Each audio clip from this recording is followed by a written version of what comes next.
Okay, so today I'm going to do a quick video on the laws of thought, or the traditional laws of thought.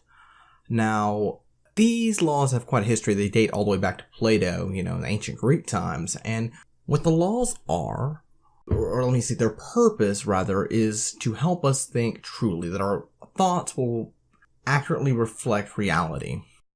But they're to help us to where our thoughts accurately reflect reality. We think in a way that matches up with how things actually are. So, the three laws are the law of identity, the law of the excluded middle, and the law of non-contradiction. Now, the law of identity is that something is what it is. A equals A. It's very important because in order to identify something we need to identify something in order to give it meaning.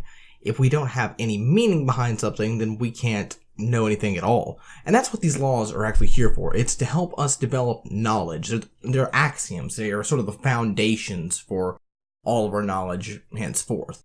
Next will be the law of non-contradiction, which most people that are even, remotely familiar with logic will understand the law of non-contradiction. That something cannot both be the case and not be the case at the same time in the same sense. This just makes sense practically because, something that is, a can is over there. It can't both be what it is and be not what it is at the same time. It doesn't make any sense.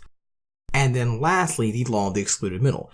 In my last video, I actually mentioned the law of the excluded middle. I've actually probably mentioned several of these, but specifically the law of the excluded middle, that something either must be or it must not be. It can't be anything other than those two. I mean, there is no middle between is and is not. You either have something or you don't. And all of these are used to help us organize our thoughts in a way that makes sense.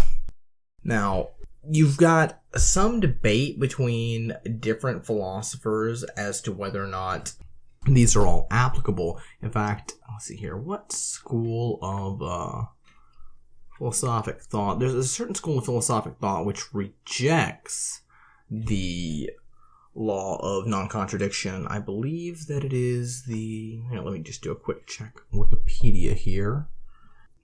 I think paraconsistent logic? Yes, paraconsistent logic has the liar's paradox.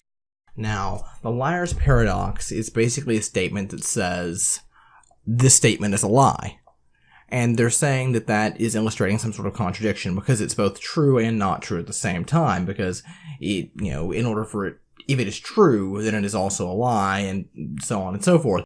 The problem with the liar's paradox is it's a large conflation loop, actually. In the sense that the liar's paradox is actually true, is not the same sense that it's a lie. So, it has two different meanings at the same time. So, yes, it is both true and false at the same time, but not at the same sense. And that's going to be something that continues back and forth, continually referring to a different meaning as you break down the liar's paradox. So the liar's paradox is actually not a valid refutation of the law of non-contradiction. If you remember earlier in this video, I said these laws of thoughts are axioms. Well, what is an axiom? An axiom is a foundation. It's a starting point for, really anything, but especially in philosophy, it is a starting point for knowledge. It's sort of the foundations that knowledge is built upon. And something is an axiom, or something is a foundation, when it is something that absolutely must be true. Because with these particular axioms, it's impossible for them to not be true. And if you do a little bit of thinking on them all, you can very easily understand how that is.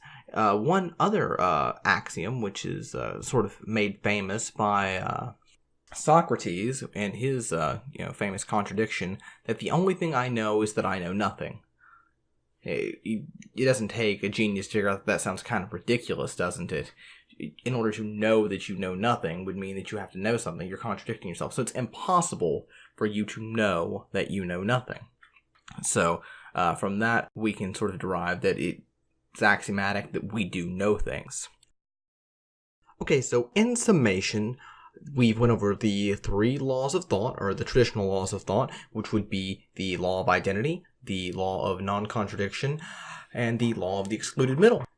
There are other axioms out there and other foundations for knowledge, and some of them can be found in Shane Whistler's book, Reason and Liberty, which has actually influenced me pretty greatly, and the 3rd edition of it was just released. So I've noticed that I haven't really signed off in any of my previous videos, so this will be my first sign off. Thank you for listening. Please like and subscribe.